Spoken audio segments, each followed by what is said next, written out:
Olá, chegamos então ao nosso último vídeo sobre a eficácia da sentença. Esse é um vídeo bem mais curto e neste vídeo eu quero falar de dois temas. Primeiro, que existem duas grandes classificações na doutrina brasileira sobre as eficácias da sentença. Eu trabalhei aqui em cinco possíveis eficácias com a classificação quinária. Quinária, justamente, 5 possíveis eficácias. Mas há uma classificação que vem cada vez mais perdendo força, já está quase que em desuso, mas que alguns autores ainda seguem, que é a classificação ternária, a classificação para a qual só existiriam 3 espécies de sentença: a sentença declaratória, a sentença constitutiva e a sentença condenatória.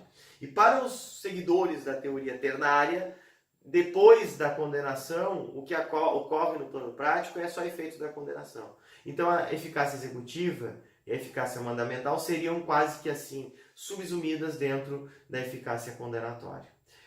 Essa classificação ela padece de um vício congênito, que é justamente partir de um binômio entre processo de conhecimento e processo de execução. Partir da ideia de que eu só posso falar em eficácia da sentença dentro daquilo que está dentro ainda de uma fase de conhecimento. E aquilo que para além do conhecimento se dá e que no código antigo era visto, pelo menos inicialmente, como um novo processo, isso seria tão somente resultado da condenação.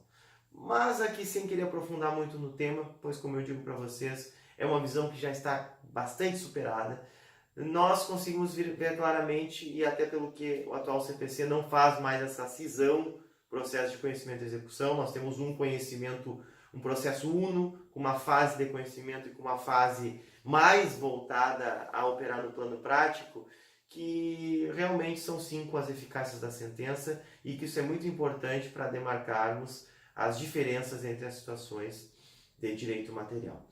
Então, fiquemos com a classificação quinária, 5 possíveis eficácias da sentença.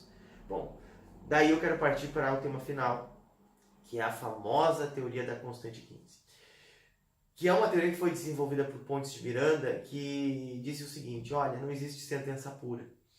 Nós podemos falar em classificação das sentenças de acordo com a sua carga de eficácia, mas nós aqui estamos classificando a sentença conforme sua eficácia preponderante. Há uma eficácia que transparece de modo mais intenso no conteúdo de cada sentença. Mas isso não significa que nesta mesma sentença as outras eficácias não possam estar presentes. E daí ele vai direto dizer então que não há sentença pura, que toda sentença possui um plexo de eficácias. Eu vou usar o exemplo aqui, que é o exemplo da sentença que julga procedente o pedido em uma ação de despejo por falta de pagamento. E a partir deste exemplo, eu tentarei mostrar o que seria essa teoria da constante 15, para que nós possamos entender, inclusive, o porquê desse nome. Pensem comigo, a sentença que julga procedente o pedido em uma ação de despejo por falta de pagamento, ela tem como eficácia preponderante a eficácia executiva real. O que se persegue, o que o autor busca, na verdade, é reaver a coisa, reaver o bem que está na esfera jurídica do réu, retomando esta coisa para a sua esfera jurídica. Eficácia preponderante executiva real. Ocorre que, para que o juiz possa decretar o despejo, antes é necessário desconstituir o contrato de locação. Antes é necessário afirmar que a posse do réu, que era amparada no contrato e, portanto, legítima, não mais é uma posse legítima. Por quê? Porque houve a resolução do contrato. E se eu estiver diante da falta de pagamento, isso é um caso típico de inadimplemento que ocasiona a resolução do negócio jurídico. Então, para que você tenha a execução, a sentença de eficácia executiva real, a eficácia executiva real, melhor dizendo, antes eu preciso do que? Da resolução, da desconstituição do contrato com base na sentença. Para que eu possa desconstituir o contrato, antes eu preciso de um elemento anterior, que é reconhecer que não houve o pagamento. Eu preciso de um conteúdo declaratório. Vocês conseguem enxergar a partir disso que numa mesma sentença eu tenho eficácia executiva real, eu tenho eficácia desconstitutiva com um peso um pouco menor e eu tenho eficácia declaratória. Pontes diria ainda no seu exemplo que eu tenho condenação do réu em custas e honorários advocatícios e eu tenho mais abaixo ainda um mandamento, uma ordem para cancelar a averbação do contrato no ofício imobiliário. Então eu teria 5 eficácias numa mesma sentença. Só que com a seguinte peculiaridade. Uma eficácia preponderou, que é a eficácia executiva. E as outras têm um peso menor. Isso não impede que em outro caso, numa matéria distinta, essas 5 eficácias não estejam presentes, só que redistribuídas na sua intensidade, redistribuídas no seu peso. E daí eu ainda teria 5 eficácias, mas com outra eficácia preponderante. Por exemplo, numa sentença de eficácia mandamental, normalmente eu tenho eficácia declaratória com peso 4. Numa sentença de eficácia condenatória, normalmente eu tenho eficácia executiva logo abaixo. E claro que isso vai variar de acordo com a relação de direito material. E por que essa teoria ficou conhecida como teoria da constante 15?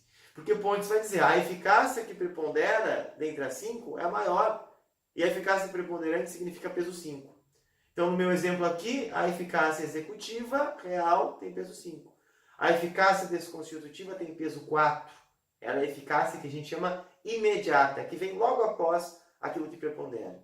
A eficácia declaratória tem peso 3. Ela chama-se eficácia imediata. E as eficácias condenatória e mandamental, que são as menores, têm peso 2 e 1, respectivamente. E somando tudo isso, 1, 2, 3, 4, 5, chegaremos a algo que é constante em toda a sentença, o número 15. Por isso, teoria da constante 15. Eu, em casos futuros, não terei como constante essa ordem das sentenças. Elas poderão se modificar. Mas, mesmo que eu modifique, o somatório chegará sempre no número 15. O 15 é a constante e, por isso, chamamos isso de teoria da constante 15. Uma última advertência, que essa teoria ela não é tomada em absoluto nos dias de hoje. Pontes de Miranda, na sua genialidade, ele, além de jurista, também foi um grande matemático. E se diz que devemos respeitar o pensamento dele, a época em que ele gestou as suas ideias, e que esse apego às ciências da natureza, à matemática, muito forte no seu modo de pensar, fez com que ele tentasse tornar isso algo assim quase que exato. E a doutrina hoje diz, olha, nós temos as eficácias, nós podemos ter eficácia imediata, eficácia preponderante, sempre há eficácia preponderante, mas nem sempre eu vou verificar 5 eficácias e vou conseguir esse somatório tão exato. Mas isso não significa que nós não tenhamos mais de uma eficácia na sentença. Isso é um ponto importantíssimo para quando nós estudamos um tema que não é da teoria do processo, é um tema já do direito processual civil 4, que é a tutela antecipada. Na tutela antecipada, o que se antecipa são eficácias que atuam no plano prático, ou seja, eficácia mandamental, executiva real ou eficácia executiva que brota da condenação. Declaração e constituição não se antecipa, porque isso, declaração e constituição, pressupõe a imutabilidade da coisa julgada. Está muito ligado à segurança jurídica. Então você não tem como antecipar uma declaração no início do processo. Você tem como antecipar outras eficácias. E a grande questão é essa. Eu posso antecipar a eficácia mandamental, ainda que ela não seja a minha eficácia preponderante, mas desde que ela esteja no conteúdo possível e eventual da futura sentença de procedência. Caso corriqueiro, o autor vai a juízo para obter a declaração de que não há a dívida alegada pelo réu. E pede a tutela antecipada para que ordene-se o réu a retirar seu nome dos órgãos de proteção ao crédito. Vejam, a eficácia preponderante aqui será declaratória. Declaração da inexistência de débito. Mas eu estou antecipando a eficácia imediata, que é a eficácia mandamental. Daí a importância prática de se conhecer a teoria da constante 15 e a classificação das sentenças que estudamos ao longo desses encontros. Até a próxima.